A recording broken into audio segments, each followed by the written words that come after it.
Tubewell থেকে বের হয় ফ্রিজের মতো ঠান্ডা পানি। খাইলে মনে হয় যে রেফ্রিজারেটরের পানি খাচ্ছি। শীতকালে কুসুম গরম পানি আর তীব্র গরমে মিলছে বরফ শীতল পানি। ফ্রিজে যেমন নর্মালে পাওয়ার দেওয়া থাকলে যেরকম ঠান্ডা হয়, এই টিউবওয়েলের পানি বোতলে ভরে রাখলে বোতল চুয়া চুয়া চুয়া চুয়া গাম বের হয়। মাঠের কাজ শেষে প্রশান্তির আশায় মাত্র ৩ বছর আগে গ্রামের এক কোণে খাবার পানির ব্যবস্থা করেন ওয়ার্ড কাউন্সিলর আলমগীর হোসেন।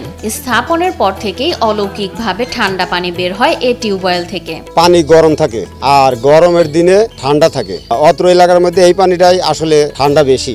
অলৌকিক এ ঠান্ডা পানির স্বাদ নিতে দূর দূরান্ত থেকে নানা বয়সী মানুষ এসে ভিড় করেন এখানে। অনেক দূরে থেকে গাড়ি নিয়ে এসে পানি নিয়ে যায়, সুনাম করে পানিটার খুব। প্রথম দিকে বিষয়টি বড়শিলা গ্রামের মধ্যে সীমাবদ্ধ থাকলেও আস্তে আস্তে টিউবওয়েলটির ঘটনা ছড়িয়ে পড়ে পুরো উপজেলায়।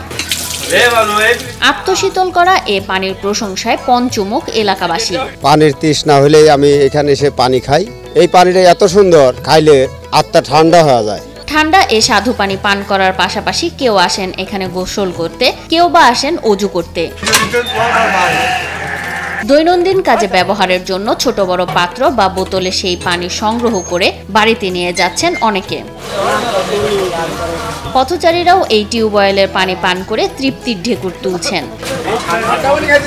টিউবওয়েল পারে কম বেশি মানুষের ভিড় লেগেই থাকে। নারী পুরুষ সকলে নিজ হাতে টিউবওয়েলের হাতল চেপে সংগ্রহ করেন বরফ শীতল পানি।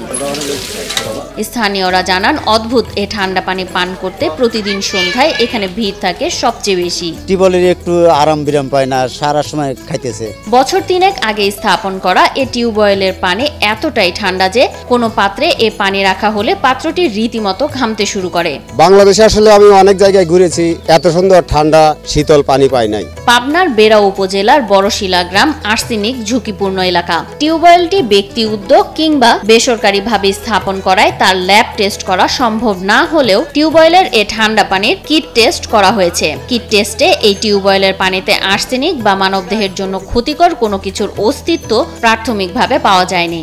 আমার পানিটা খেয়ে তৃপ্তি হওয়ার কারণে আমি ওই পানিটা ব্যক্তিগতভাবে অফিসে আমাদের পাবলিকের বিনামূল্যে পানি আমরা আর্সেনিক টেস্ট করে দিই কিটের মাধ্যমে। দেখা গেছে যে আর্সেনিক নাই এবং বেশ ভালো, খাওয়ার উপযোগী। গ্রামবাসীরা টিউবওয়েলটির রক্ষণাবেক্ষণ আর টিউবওয়েলের নিচে পাকা কংক্রিটের ঢালাই করে দেওয়ার দাবি জানিয়েছেন। টিউবওয়েলের নিচের দিকে একটু পাকা করলে জিনিসটা একটু ভালো হয়। এই জায়গাটা একটু নোংরা আছে, একটু পরিষ্কার করে রাখলে যাতে বিভিন্ন জায়গা থেকে অনেক লোক আসে পানি তাদের জন্য একটু সুবিধা হয়। কোনো পদক্ষেপ নেওয়া যায় কিনা আমি ফিল্ড কর্মী হিসাবে আমি স্যারের কাছে এবং আমাদের অফিসের কাছে একটা যাতে ওটা একটা উন্নতকরণ করা যায় সেটা ব্যবস্থা নেব।